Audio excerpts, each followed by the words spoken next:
Hello Kukku Minnu my pet ചാനലിലേക്ക് എല്ലാവർക്കും സ്വാഗതം. ഞാൻ ഇന്നൊരു അറബിക് സ്വീറ്റ്സാണ് ഉണ്ടാക്കുന്നത്. അതിനായിട്ട് ഞാനിവിടെ മാവ് റെഡിയാക്കി അതിൻ്റെ അകത്ത് 250 ഗ്രാം മൈദ എടുത്തു. അതിൻ്റെ അകത്ത് ഒരു 1 ടീസ്പൂൺ കോൺഫ്ലവർ പൗഡർ ഇട്ടു. പിന്നെ നമ്മളിത് റെഡിയാക്കുന്നതിൻ്റെ ഒരു 15 മിനിറ്റ് മുമ്പ് നമ്മൾ 1 സ്പൂൺ ഈസ്റ്റ്, അര സ്പൂൺ പഞ്ചസാരയും കൂടെ ചെറിയ ചൂടുവെള്ളത്തിൽ മിക്സ് ചെയ്ത് വെക്കണം. അതൊന്ന് ലൂസായിക്കിട്ട് അതും കൂടി ഇതിൻ്റെ അകത്തോട്ട് ആഡ് ചെയ്തിട്ട് നമ്മൾ മാവ് മിക്സ് ആക്കിയിട്ടുണ്ട്. ഇതിനി 1 മണിക്കൂർ റെസ്റ്റ് ചെയ്യണം. അത് കഴിഞ്ഞിട്ടേ ഇത് ഉണ്ടാക്കാൻ പറ്റുള്ളൂ. പുളിച്ച് പൊങ്ങി വരണം. സോറി, ഞാൻ മറന്നുപോയി. 1 സ്പൂൺ തൈരും കൂടെ, പുളിയില്ലാത്ത 1 സ്പൂൺ തൈരും കൂടെ ഞാൻ ഇതിൻ്റെ അകത്ത് ആഡ് ചെയ്തിട്ടുണ്ട്. ഓക്കെ, അപ്പം നമ്മുടെ സീഡ്സിൻ്റെ അത് 1 മണിക്കൂർ പിടിക്കുമല്ലോ. അപ്പോഴത്തേക്ക് നമുക്ക് ഷുഗറിൻ്റെ സിറപ്പ് ഉണ്ടാക്കാം. ഞാൻ ഇതിന് ഒരു കപ്പ് എടുത്ത് 1 കപ്പ് തന്നെ വെള്ളം ഒഴിക്കണം. തീ കുറച്ച് വെക്കണേ. ഞാൻ ഇച്ചിരി റോസ് വാട്ടറും ലെമണിൻ്റെ ഒരു 3-4 ഡ്രോപ്സും കൂടെ മിക്സ് ചെയ്തതാണ്. അതും കൂടെ ഒഴിച്ചു കൊടുക്കുക.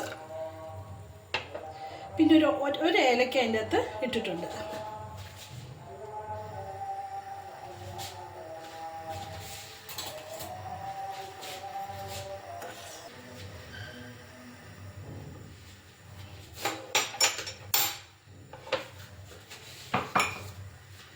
ഇതിൻ്റെ അകത്ത് നമ്മൾ ഒരു സാധനം കൂടി ഞാൻ ആഡ് ചെയ്യാം. ഒരു 2-3 പീസ് കുങ്കുമപ്പൂവിൻ്റെ പീസും കൂടെ. നിർബന്ധമില്ല, ഉണ്ടെങ്കിൽ ചേർക്കാം.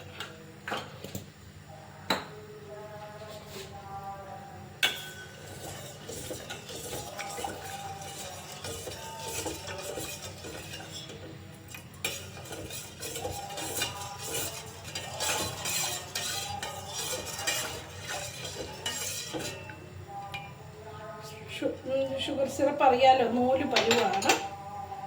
ഒന്നാകട്ടെ. അങ്ങനെ നമ്മുടെ സിറപ്പ് റെഡിയായി. ഒന്ന് തണുക്കട്ടെ. തണുക്കാൻ വേണ്ടി മാറ്റി വെക്കാം. ഓക്കെ, നല്ല ചൂടായിരിക്കും. തണുത്തിട്ട് നമുക്ക് ചെയ്യാം. പിന്നെ നമ്മൾ 1 മണിക്കൂർ കഴിഞ്ഞപ്പോൾ ഇത് പൊളിച്ച് ഈ പരുവായിട്ടുണ്ട് കേട്ടോ. ഇങ്ങനെ കിട്ടണം നമുക്ക്. നമുക്കത് കുറേശ്ശെയായിട്ടെടുത്ത് എണ്ണയിലിടാം.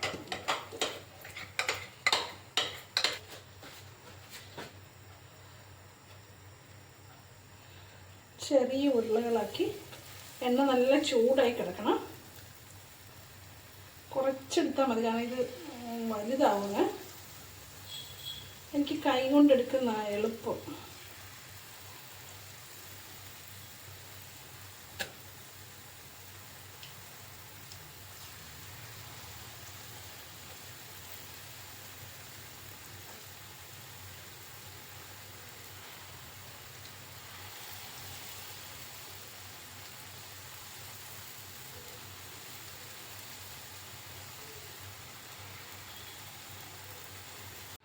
നമ്മൾ എല്ലാം പൊരിച്ചെടുത്തിട്ടുണ്ട്. ഇനി നമുക്ക് ഷുഗർ സിറപ്പ് ഇട്ടിട്ട് ഇടണം. ഇച്ചിരി ചൂടൊന്ന് കുറഞ്ഞോട്ടെ എന്നോർത്ത്. നമ്മൾ സീഡ്സ് എല്ലാം നമ്മൾ റെഡിയാക്കി എടുത്തിട്ടുണ്ട്. കുറച്ച് മാത്രമേ എടുക്കുന്നുള്ളൂ. ബാക്കി അതിൻ്റെ തൊട്ട് നമ്മൾ ഉണ്ടാക്കി വെച്ച ആ സിറപ്പ് ഒഴിച്ചു കൊടുക്കുക.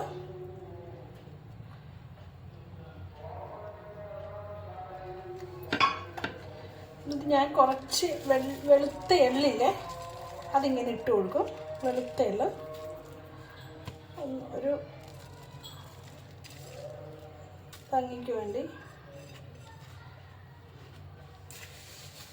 നമ്മുടെ സീഡ്സ് ഇവിടെ റെഡി ആയിട്ടുണ്ട്.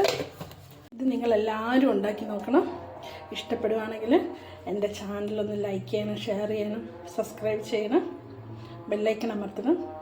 Okay, bye, thank U.